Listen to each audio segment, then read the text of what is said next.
자, 모두들 반갑습니다. 강태공 전문가입니다. 자, 금일은 삼성전자 64만 주 매도 긴급 분석. 이때까지 미친 듯 더 빠지겠지만 최저가 매수 기회 될 겁니다라는 내용을 가지고서 방송을 좀 시작해 보려고 합니다. 자, 방송을 시작하기에 앞서서 늘 말씀드리는 여러분들의 좋아요, 구독하기, 댓글까지는 너무나 많은 힘이 된다. 라고 좀 말씀을 드리고요. 자, 아마 이 삼성전자에 대해서 보유하신 분들 굉장히 많이 걱정이 많을 까 생각을 하고 있어요. 일단은 뭐 걱정이 되겠지만 걱정하지 마시라 말씀드리면서 오늘 방송 시작해 보도록 하겠습니다.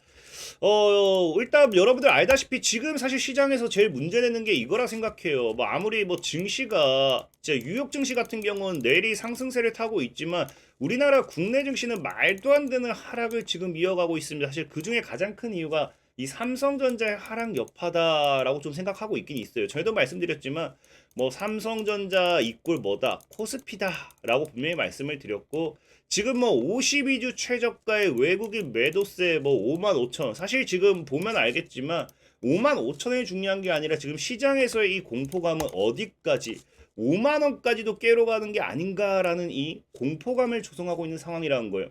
특히나 이 차트를 보시면서 여러분들이 생각해 보시면 아시겠지만 제일 무서운 게 뭐냐? 지금 지켜줘야 될 자리거든요. 그러니까 지금이 사실 제일 중요한 게 과거에도 우리가 주식에서 기초가 이제 지지와 저항을 많이 배웁니다. 그러다 보니까 이 5만 5천 원대를 과거에 저항을 맞았고 그 다음에 지금 뭐 하고 있다. 과거에 또 지지를 받고 반등을 했고 지금 자리에 와 있기 때문에 사실 지금이 뭐 한다? 굉장히 중요한 자리다 라고 좀 생각할 수 있어요. 특히나 지금 자리에서 반등을 하면 다행이지만 반등을 못하게 되었을 때 이걸 우리가 차트적으로서 뭐 어떤 걸 예상해 볼 수 있냐고 하면은 굉장히 큰 문제점 하나가 이 뭐다 이게 쌍봉과 이제 쌍봉의 최고점 여러분들이 많이 들어보셨을 거예요. 대표적인 예로는 과거에 이 HD 한국조선해양 현대중공업이죠. 현대중공업 같은 경우도 뭐 했다. 정말 조선업이 미친 듯이 잘 나갔을 때는 고점대를 찍고 조정을 주는가 싶더니 또 고점대를 찍고 뭐 했습니까? 쌍봉을 맞고 그 뒤에 여길 못 지켜야 되니까 말도 안 되는 나락. 그러니까 45만 원짜리가 5만 원까지 거의 하락하는 말도 안 되는 하락이 나와줬고요. 그 다음에 이제 여러분들 우리 화장품의 대장이다 할 수 있는 아모레퍼시픽 같은 경우도 뭡니까? 어떻게 보면 여기서 원바닥 앤 투바닥 이렇게 쌍봉으로 볼 수도 있고 뭐 조금 하면 뭐 다주 이제 쓰리봉으로서 보면서 지켜줘야 될 자리죠. 그러니까 늘 이런 고점대를 여러 번 봉을 형성하고 무너질 때는 지켜줘야 될 자리를 못 지켜내니까 지금 나락을 가고 있는. 그러니까 실질적으로 45만 원까지 갔던 종목이 10만 원대까지 떨어지는 현상이 나와줬다는 거예요. 또한 이제 뭐 최근에 뭐 자동차로서 많이 올라오고 있긴 하지만 우리나라 국내 대표 현대차 같은 경우도 뭐 하고 있다. 현대차 같은 경우도 역시나 봉을 만들어주고 지켜야 될 자리를 못 지켜내니까 지금 뭐다? 25만 원까지 올라갔던 종목이 7만 5천 원까지 빠진 상태에서 다시 뭐 반등하고 있긴 하지만 굉장히 나락을 크게 하는 모습. 그리고 이제 또 보면은 차트조 봤을 때 뭐다? 대한항공 같은 경우도 우리나라의 이제 대표적인 항공사죠. 같은 경우도 이제 뭐 여행객 뭐 증가 뭐 하락 뭐 이 여행에 대한 이 수요 증가 이런 것들과 함께 봉을 하나 만들고 또 하나 만들고 무너지니까 지속적인 하락이 나오는. 그러니까 삼성전자 같은 경우도 지금 보면은 아까 차트에서 봤지만 뭡니까? 이런 봉이 두 개가 나온 자리란 거예요. 그러니까 봉이 두 개가 나온 자리에서 지금 거의 최저에 와 있다 보니까 사실 지금 자리에서 우리가 뭐 이게 어떤 이슈를 가지고서 대입하는 게 중요한 게 아니고 기본적인 기술적인 분석에 따른 차트의 흐름만 본다 하더라도 어떻다. 지금 여기서 그냥 무너졌을 때는 진짜 답이 없는 장기적인 하락을 지금 이어가야 되는 그런 차트라는 겁니다. 그렇기 때문에 사실 지금 삼성전자에 대한 리스크는 굉장히 큰 상태고 굉장히 많은 분들이 불안해할 수도 있는 상황이라 생각을 하고 있어요. 하지만 그럼에도 저는 여러분들에게 사실 뭐 이걸 걱정할 필요는 없다고 생각하는 게 삼성전자가 정말로 여러분들 알다시피 전 세계적으로 이렇게까지 저평가되어 있어야 되나 싶을 정도 삼성전자가 지금 뭐다? PBR이 지금 0.98배까지 하락을 하면서 굉장히 저평가 구간에 들어섰다라는 시선이 이미 시장에서는 강하게 나오고 있다라는 거예요. 근데 중요한 게 분명히 저평가에 들어섰는데 이렇게까지 쌀 수가 없는데 이렇게까지 삼성전자가 하락을 한다? 그러니 사실 많은 분들이 이게 지금 맞는 건가 싶을 수도 있고 사실 이런 상황이기 때문에 많은 개인 투자들이 어디로 가고 있다. 이미 해외로 많이 뜨고 있는 상황이라고 생각은 하고 있어요. 다만 그럼 과연 이런 삼성전자가 이렇게까지 부담 없는 가격이고 이렇게까지 저평가되어 있는데 왜 하필이면 이렇게까지 하락을 할 것인가를 봤을 때 지금 이 삼성전자의 가장 하락의 가장 주된 요인은 이 보다시피 뭐가 문제다? 바로 외국인의 투매가 문제라는 거예요. 외국인의 삼성전자 투매. 그래서 시장에서도 얘기하는 게 지금 이렇게까지 저평가되어 있고 이렇게까지 외국인이 매도해야 될 이유는 없다라는 거예요. 그러니까 여러분들이 아무리 이 이슈를 가지고서 분석을 한다 하더라도 여러분들보다 훨씬 더 많이 공부를 하고 있는 이 시장의 애널리스트들은 뭐라고 얘기한다. 삼성전자는 지금 사실은 이미 여러분들이 이야기하는 파운드에 대한 실적 부진이라든지 이런 것들이 다 반영이 된 상태고 그런 것들을 봤을 때 PBR이라든지 이런 것들을 다 계산했을 때 완전 저평가에 돌입한 이 상황에서 사실은 뭐다? 외국인이 던져야 될 이유는 없다라고 보는 거거든요. 그럼에도 아까 얘기했던 외국인이 뭐한다? 64만 주를 지금 던지고 있다는 겁니다. 그럼 과연 외국인이 이렇게까지 던지는 이유는 무엇일까를 봤을 때 사실 시장에서는 뭐 아까도 얘기했다시피 뭐 파운드에 대한 이런 뭐 실적에 대한 부진도 있겠지만 이거는 이전부터 얘기가 나왔던 거고 최근에는 엔비디아에 대한 뭐 긴급 승인이라고 하죠. 그래서 엔비디아에 대해서 임시 승인이 떨어지면서 여기에 대한 이 또 실적 증가 기대도 나와주고 있기 때문에 물론 부분적으로서의 이런 것들이 조건부 승인이긴 했지만 이 실적에 대한 기대감도 나와주고 있기 때문에 지금 실적을 가지고서 이야기하는 건 사실 말이 안 된다는 거예요. 그럼에도 외국인이 이렇게까지 왜 매도를 할 것인가에 대한 생각을 해본다라고 하면은 사실 시장에서 봤을 때 그럼 딱 하나 나와 있는 게 뭐다? 바로 미국의 트럼프 리스크라는 거겠죠. 그래서 지금 이제 트럼프 전 대통령이 당선이 되다 보니까 사실 이게 뉴욕 증시는 말도 안 되게 올라가고 있는데 우리나라 증시는 말도 안 되게 빠지고 있어요. 근데 그럴 수밖에 없는 게 우리나라의 증시를 견인하는 대표적인 게 뭐라 했습니까? 아까도 얘기했다시피 삼성전자 이꼴은 뭐다? 삼성전자 이꼴이 결국엔 코스피라 말씀드렸는데 지금 트럼프의 이 전 대통령이 당선됨에 따라서 반도체 리스크가 나와주기 시작했다는 거예요. 그래서 여러분들도 알다시피 당장 대표적인 게 뭐다? 이제 반도체법에 있어가지고 칩스법에 있어서 보조금에 관련된 부분을 여기에 대해서 우리가 혜택을 봐야 되는데 트럼프 전 대통령 과거 발언이 뭡니까? 보면 알겠지만 이게 트럼프 전 대통령이 그대로 했던 얘기예요. 반도체 과학법은 정말 나쁜 겁니다. 우리는 부유한 회사들이 반도체 공장을 세우도록 수십억 달러를 지원했지만 그들은 좋은 공장들을 주지도 않았습니다. 사실 우리는 10센트도 쓸 필요가 없고요. 관세만 높게 매기면 그들은 자발적으로 미국의 반도체 공장을 세울 겁니다라고 이야기하죠.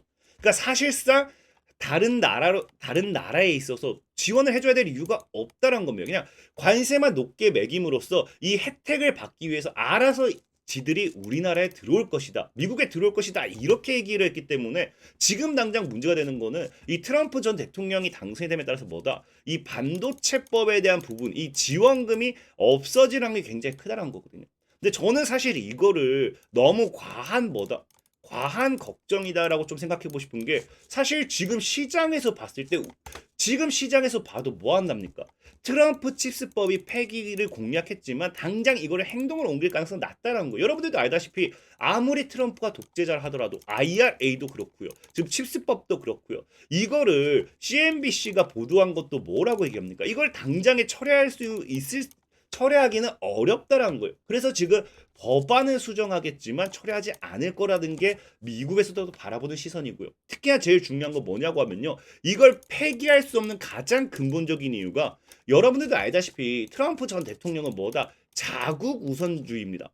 그러니까 자국을 키우기 위해서 자국의 반도체도 키워야 되는 거고요. 자국에 대한 이 자국민에 대한 자국 기업에 대한 이런 투자를 집중적으로 지원을 해야 돼요. 절대적으로 기업들을 죽이지는 않는다는 겁니다. 근데 이 칩스법을 폐기하는 건 뭐의 문제 야기로 연계되느냐? 지금 여러분들이 알다시피 지금 엔비디아 미국의 지금 대표적인 반도체 기업이 뭡니까? 엔비디아입니다. AI로서 엔비디아가 지금 뭘 얘기하고 있다? 지금 실질적으로 트럼프가 당선됨에 따라서 트럼프 효과로서 다 날아가고 있는 게 엔비디아고요. 그럼 일단 기본적으로 시장에서는 트럼프에 대한 리스크보다는 트럼프를 통해서 오히려 자국민 우선주의 정책에 따라서 이런 법안 규제라든지 기업에 대한 제재 완화에 따라서 엔비디아가 앞으로 더 날아갈 거라고 시장은 보는 거고요. 그런 관점에서 봤을 때 엔비디아의 가장 큰 문제. 지금 엔비디아는 지금요. 안 그래도 지금 뭐 하고 있다. 이 반도체 공급이 굉장히 부족해요. 공급을 따라갈 수가 없습니다. 그렇기 때문에 시장에서 얘기하는 게 AI 열풍의 최대 수혜자로 꼽히는 엔비디아가 지금 뭐 하고 있다. 공급이 굉장히 엔비디아 공급망이 타격을 입을 수 있다는 우려도 제기가 되고 있어요. 그럼 이 지금 이제 트럼프 전 대통령이 뭐 하게 된다. 이 반도체 칩스법을 무리하게 이 손을 봄에 따라 가지고 TSMC에 따른 이런 불이익이 생기게 되고 그게 엔비디아의 뭐다. 공급에 타격을 입게 된다라고 하면요. 굉장히 큰 문제를 야기할 수밖에 없는 상황입니다. 여러분들도 알다시피 지금 엔비디아 지금 사실상 블랙웰이라든지 이런 것들 실질적으로 과거 이 CEO가 얘기했던 게 뭐예요? 지금도 얘기했던 게 뭐다? AI 칩 공급 부족으로 고객 관계 긴장 상태입니다. 굉장히 이거 수요를 공급이 따라가지 못하기 때문에 문제가 굉장히 큰 상태인데 여기서 트럼프 전 대통령이 뭐 하고 있다? 트럼프 전 대통령이 당선돼 가지고 여기서 공급 문제를 건드려 버린다. 바로 반도체법 건드리면서 여기서 공급이 딱 크게 문제가 생기게 된다라고 하면요. 엔비디아 뭐 합니까? 그대로 무너질 수밖에 없습니다. 사실상. 실질적으로 시장에서는요. 늘 그랬어요. 공급이 안 되면요. 대안을 찾아 나서면 그만입니다. 지금 아무리 엔비디아가 기고 날뛴다 하더라도 여러분들 알다시피 엔비디아를 넘겠다는 기업들은 굉장히 많아요. 대체품도 굉장히 사실상 엔비디아가 정말 좋긴 하지만 대체품도 뭐 어떻게든 그냥 껴넣으려면 껴넣을 수 있는 상황이에요. 그냥 뭐 조금 더 떨어질 뿐이지 뭐 어쩌겠어요. 지금 공급이 타격받아가지고 이게 안 되는 거예요. 그럼 엔비디아 지금 뭐 할 수밖에 없다. 알다시피 지금 트럼프 정권 들어서면서 시가총액 1위를 되찾았고요. 사상 첫 시총 4조 달러를 꿈의 성큼, 그러니까 다가가고 있는 게 엔비디아라는 거는요. 지금 이 엔비디아가 무너졌을 때는 미국 증시도 크게 타격을 입을 수밖에 없고요. 이 도미노 효과를 우리가 무시할 수 없습니다.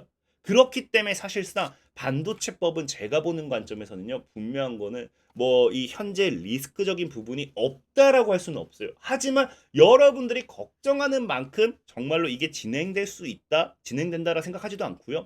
또 제일 큰 문제는 뭐냐고 하면은 이런 걸 알기 때문에 이런 걸 예상하기 때문에 지금 바이든 정부가 뭐 하고 있습니까? 트럼프 전 대통령이 취임하기 전에 반도체법에 대한 모든 거를 지금 이행하는 데 있어 서둘러서 통과시키려 하고 있는 거예요. 왜? 정말로 이게 진행이 되었을 때 이 부분이 악재로 다가올 걸 알고 있기 때문에. 사실 그래서 지금 시장에서 보는 건 이 2개월을 남은 2개월을 뭐다 승부처로 보고 있죠.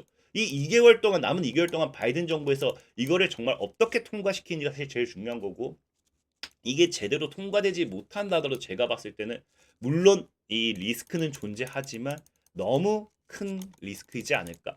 특히나 여러분들 알다시피 이미 그 트럼프 전 대통령이 뭐라고 했어요? 우리나라 같은 경우는요. 조선업이 꼭 필요합니다. 조선업에 대한 투자가 미국에선 제대로 이루어지지 못한 나라예요. 그렇다고 하면 트럼프 전 대통령의 정책이 알다시피 이 세일가스라든지 천연가스 이거를 지금 수출하기 위해서는 LNG선이 필수입니다.